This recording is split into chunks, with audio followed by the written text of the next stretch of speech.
बच्चों नमस्कार, कैसे हैं आप। मैं हूं नर्मदा ठाकुर, जिला मंडी, हिमाचल प्रदेश। ऑनलाइन हिंदी शिक्षण में आपका स्वागत है। आज हम कक्षा 8वीं अकबरी लोटा के प्रश्न अभ्यास के उत्तर और कुछ ज़रूरी भाषा की बात वाले जो प्रश्न हैं वो भी हम करेंगे। आपने ध्यानपूर्वक सुनना है और अपने ही शब्दों में उत्तर देने हैं बच्चों। आपने प्रश्न नंबर 1 है, लाला ने लोटा लिया, बोले कुछ नहीं, अपनी पत्नी का अदब मानते थे। लाला झाऊ लाल को बेढंगा लोटा बिल्कुल पसंद नहीं था, फिर भी उन्होंने चुपचाप लोटा ले लिया। आपके विचार से वे चुप क्यों रहे? अपने विचार लिखिए। लाला झाऊ लाल को बेढंगा लोटा बिल्कुल पसंद नहीं था, फिर भी उन्होंने चुपचाप लोटा ले लिया क्योंकि वे अपनी पत्नी का अदब मानते थे। दूसरा, वे पत्नी के तेज तर्रार स्वभाव से भी अवगत थे, जिसके सामने वे कमज़ोर पड़ जाते थे।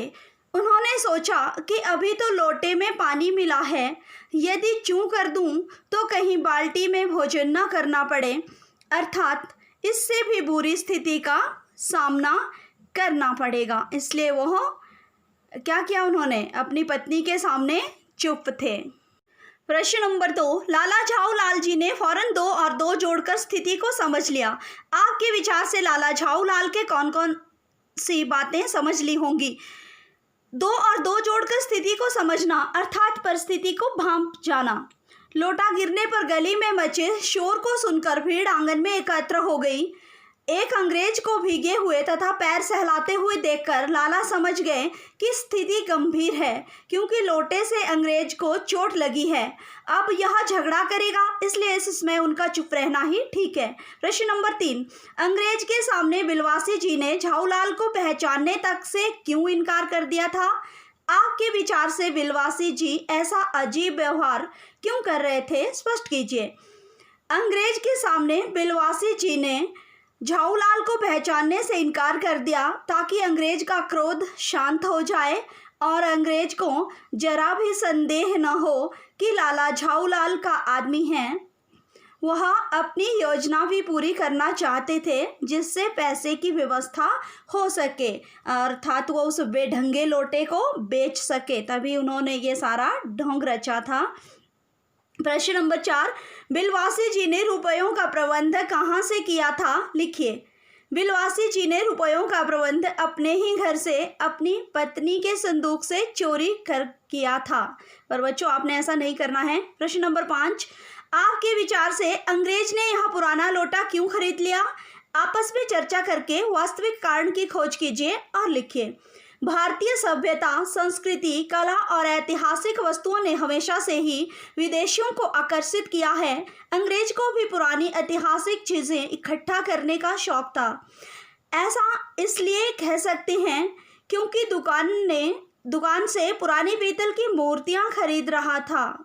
अंग्रेज ने बिलवासी के कहने पर लोटा अकबरी लोटा समझकर 500 रुपये में खरीद लिया था, क्योंकि उन्हें पुरानी वस्तुएं संग्रह करने का शौक भी था और वो भारत से ऐसी चीज़ें ले जाना चाहते थे। ठीक है बच्चों, अगला भाषा की बात वाले प्रश्न हैं, लेकिन मुझे इसी ज़िंदगी में चाहिए। अजी इसे सप्ताह में ले लेना। सप्ताह से आपका तात्पर्य 7 दिन से है या 7 वर्ष से? झाऊलाल और उनकी पत्नी के बीच इस बातचीत से क्या पता चलता है, लिखिए। तो इसका उत्तर है, झाऊलाल और उनकी पत्नी के बीच की इस बातचीत से निम्नलिखित बातें पता चलती हैं। नंबर 1, झाऊलाल की पत्नी को अपने पति झाऊलाल के वादे पर भरोसा नहीं था। नंबर 2, उनकी पत्नी ने पहले भी कुछ मांगा होगा, परंतु उन्होंने हाँ करने के बाद भी लाकर नहीं दिया होगा। नंबर 3, झाऊलाल कंजूस प्रवृत्ति के हैं। और नंबर 4, वह अपनी तर्क शक्ति से लाला जी को निरुत्तर कर दिया करती थी, मतलब वो उसके आगे उत्तर नहीं दे पाते थे, वो ऐसी बात कह दिया करती थी लाला झाऊलाल को। अभी भाषा की बात वाला 14वां प्रश्न, इस कहानी में लेखक ने अनेक मुहावरों का प्रयोग किया है। कहानी में से 5 मुहावरे चुनकर उनका प्रयोग करते हुए वाक्य में लिखिए। अपने ही वाक्य बनाने हैं आपने। नंबर 1, चैन की नींद सोना या निश्चिंत होना। वाक्य है, कुख्यात चोर के पकड़े जाने पर पुलिस चैन की नींद सोई। नंबर 2, आंखों से खा जाना, क्रोधित होना।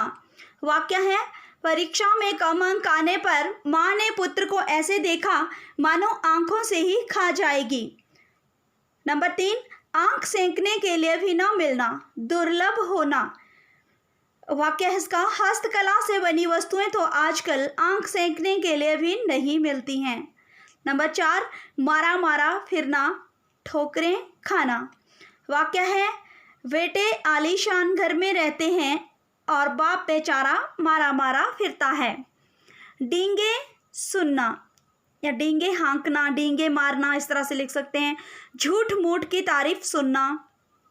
ठीक है बच्चों, इसका वाक्य आपने खुद बनाना है एक, ठीक है, और ऊपर भी आपने बदलने की कोशिश करनी है, अपने ही वाक्य बनाने हैं, ठीक है। तो इसी के साथ मैं अपनी वाणी को विराम देती हूँ। कल हम फिर किसी नए विषय के साथ मिलेंगे, तब तक के लिए धन्यवाद।